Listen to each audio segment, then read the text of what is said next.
North is the dealer on this hand.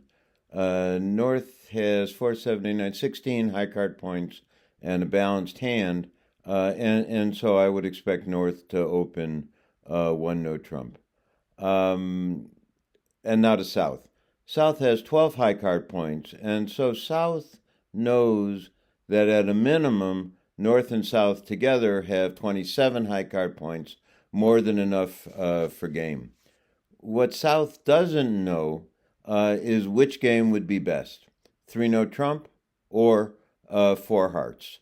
4 hearts would be best if, in fact, North has 4 hearts as well as South having 4 hearts. But South can ask North about her heart holding by bidding Stayman.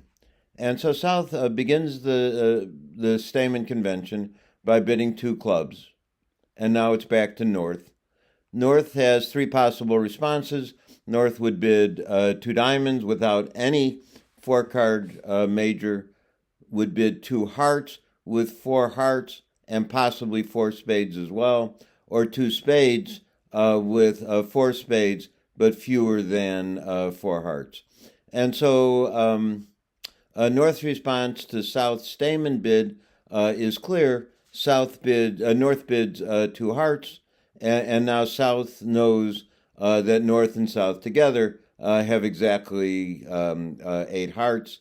And so, as the old bridge saying goes, the one who knows goes. South knows that the best contract is 4 hearts, and that's exactly what South bids. Everyone passes, and so the final contract is 4 hearts by North. So, we're told that West leads the King of Spades, and North takes stock of the situation. North has 2 spade losers, which are unavoidable, no diamond losers, no club losers, and at least 1 heart loser. East-West, their opponents have both the king and the queen of hearts, and clearly at least one of those is going to win a trick. So North's problem is how to hold her losers in the heart suit to 1, how to avoid losing 2 heart tricks. So, let's focus on the heart suit. Ace Jack 3-2 with North, 10-9, 8-7 with South. How are the remaining hearts distributed? That's what we don't know. What is the best way for North to try to hold the losers in this suit to 1? Well, let's look at some possibilities. Suppose West holds both the king and the queen of hearts, and perhaps 1 small heart, the 6 in this case that I've shown here. Well, if this is the case, then North's job is fairly easy. North needs to take a double finesse. North needs to try to finesse for the king of hearts and the queen of hearts. And so typically we refer to this as a double finesse. How does the double finesse work? North wins a trick in the south hand in one of the side suits, clubs, diamonds, or spades, and then leads a heart. Say the 10 of hearts. 10, 9, 8, 7 are all equal. It really doesn't matter which heart South leads. Well, if this is the way the heart suit is actually distributed, then North's problem is going to be pretty straightforward. If West plays a low heart, the 6 in this case, North just plays a low heart, and East can do nothing about it. East can't beat South's 10, and so now things are really straightforward. South now leads another heart. North wins the ace of hearts, dropping the king of hearts from the West hand, and so in the end, West wins just 1 heart. So in this case, holding the heart losers to 1. If instead of playing the 6 of hearts when North plays the 10 of hearts initially, West plays, say, the Queen of Hearts, no problem. North wins the trick with the ace, continues playing hearts, and lets West win one trick with the King of Hearts. Now, what's another possibility? Another possibility is that West holds one of the 2 missing heart honors. In this case, I've given West the Queen, and I've given East the King. How does a double finesse succeed in this case? Well, again, North needs to get into the south hand with one of the side suits and leads the 10 of hearts. I'd expect West to play low, and North should play low as well. So I would expect West to play the 5, and I would ask North to play the 2. And if that happens, East can win this trick with the King. And so North has lost one heart trick, but is still alive, In this case, these are the cards that would remain after North has led the 10 of hearts from the south hand. So how does the double finesse continue in this case? Well, again, North needs to get into the south hand with one of the side suits, clubs, diamonds, or spades, and leads one of the remaining hearts, say the 9. Well, if you stop and think about it, this is a standard finesse position. This is the kind of position we've seen lots of times.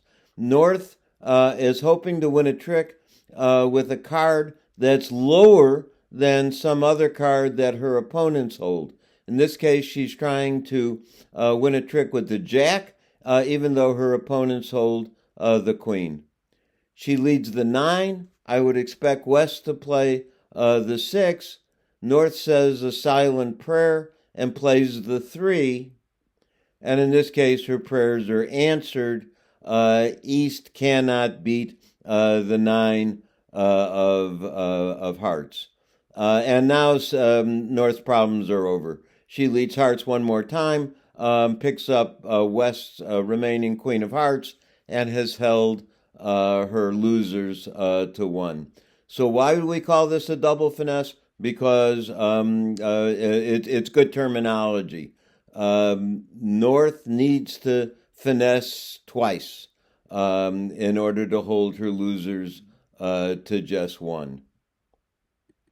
Now, in the hand that I showed a minute ago, I gave West the Queen, the 6, and the 5, and I gave East the King and the 4, and we showed that if that's the way the heart suit is distributed, North can hold her losers to 1. But of course, we would tell exactly the same story if we had reversed the King and the Queen of Hearts. In this case, South would lead the 10 of Hearts from the south hand, low from West, low from North. East wins the Queen.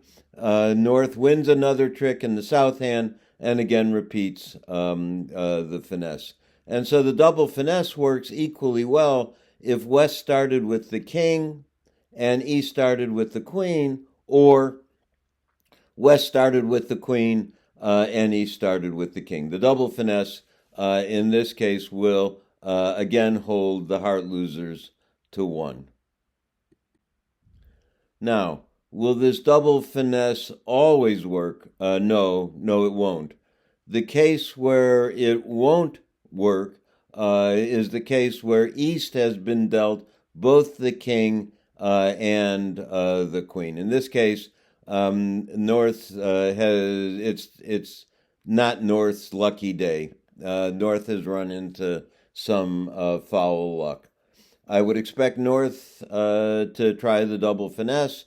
That is to say, win a trick in the south hand lead the 10 of hearts, low heart by West, low heart by North, and East wins the trick with either the king or the queen. Suppose East wins that trick with the queen, then these are the cards that would remain. And if this is the way the remaining cards are distributed, North can't stop East from winning a second heart trick with the king. So if East has dealt both the king and the queen, this is simply North's unlucky day. She loses 2 tricks in the heart suit, and in the contract we've been thinking about, she goes down. So, what are the chances that North could hold her losers to just 1? Well, they're actually very good. If she takes the double finesse, when will she hold her heart losers to 1? She'll hold her heart losers, she'll lose just 1 heart trick if West has both the king and the queen of hearts, or West has the queen of hearts and East has the king, or West has the king and East has the queen. The only time she would lose 2 heart tricks if East has been dealt both the king and the queen. So there are 4 possibilities. They're all roughly equally likely to occur. So roughly 3 times out of 4, I would expect the double finesse to hold, would allow North to hold her heart losers to 1, and therefore make her 4 heart contract.